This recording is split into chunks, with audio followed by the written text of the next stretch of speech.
Fis-settur fejn xahar wara xahar inkiser rekord wara ieħor, Gvern Laburista ġdid xorta irid jissokta jtejbu.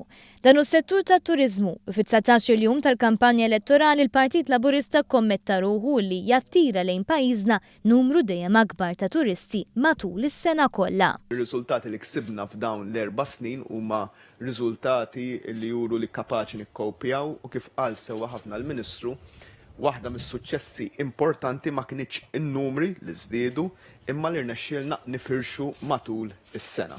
Rnexxielna wkoll li noħolqu inizjattivi ġodda li taw in-nifs lil setturi differenti. Għaldaqstant, Gvern ġdid jixtieq isaħħaħ ir-riżors uman billi ikompli investi fl-ITS, joħloq pjattaforma diġitali tiffaċilita aktar l-iżvilupp professjonali u r-reklutaġġ tal-ħaddiema u professjonisti fis-settur u jiffaċilita l-proċessi biex ħaddiema barranin jaħdmu fis-settur.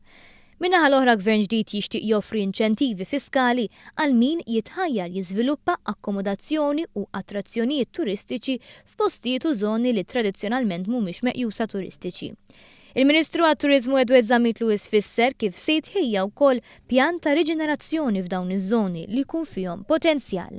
Din hija mirata partikolarment tan-naħa t'isfel għal as-sawt ta' pajjiżna li għandu tant potenzjal, però sal-lum mhux qed jieħu biżżejjed benefiċċju ekonomiku mit-turiżmu. Ġifri biex intikom eżempju, fl-erja li qegħdin fiha San Pawl il-Qawra u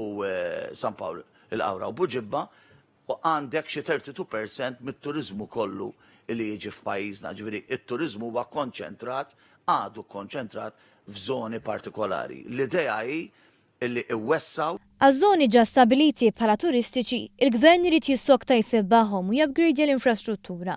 Dan billi tiżdied in-nefqa kapitali u mill-finanzi miġbura mill-kontribuzzjonijiet ambjentali. Il-Partit Laburista vara wkoll il-proposti għal-qasam tal-kultura li se jinkisbu billi il-Gvern jirdoppja l-ispiża f'dan il-qasam. F'dan il-qasam ukoll il-Partit Laburista jixtieq jagħti attenzjoni partikolari lir-riżors uman u dan billi l-artisti li jaħdmu fil-qasam full-time, part-time jew huma self-employed igawdu minn rata preferenzjali tal-income tax. Għall-artisti kollha li għadħul tagħhom li għandhom x'jaqsam mill-arti ovvjament, mużiċisti, artisti żeffina, nies li jaħdmu fit-teatru, atturi. Dawn kollha se jibdew jiġu ntaxxati bis-7.5% u kif qal il-Ministru ħanuru iktar flessibilità u nifhmu li l-ħajja ta' artista mhijiex bil-fors ħajja ta' dħul stabbli jew dħul kontinwu, ħanatu iċ-ċans li wieħed jiddikjara l-inkam tiegħu fuq 3 snin, javreġġjah fuq 3 snin. Il-Ministru għall-Kultura Owen Bonici fakkar kif mix-xejn Gvern Laburista rnexxielu jagħmel programmi artistiċi ta' suċċess fit-Teatru Rjal u li issa jridu jingħelbu żewġ sfidi illi għandu dan is-sit. L-ewwel sfida hija l-kwistjoni tal-istaġjonalità fejn essenzjalment ftit huma l-artisti illi jridu jużaw dan is-sit fil-xhur barra s-sajf minħabba sintendi il-problema tat-temp u anka l-problema tan-noise pollution.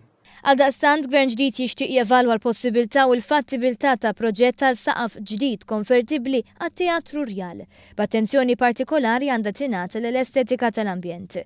Dan fil-waqt li tkun identifikata sala tal-kunċerti fejn anka tintuża mill-entitajiet ta' status nazzjonali.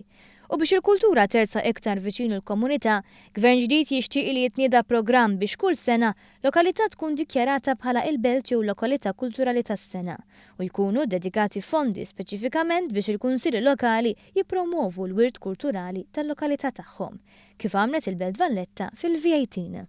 Valletta 18 iridu li tkun legacy, ma tkun xi ħaġa li tgħaddi s-sena d-dieħla u jisu ma ġara xejn imbagħad wara.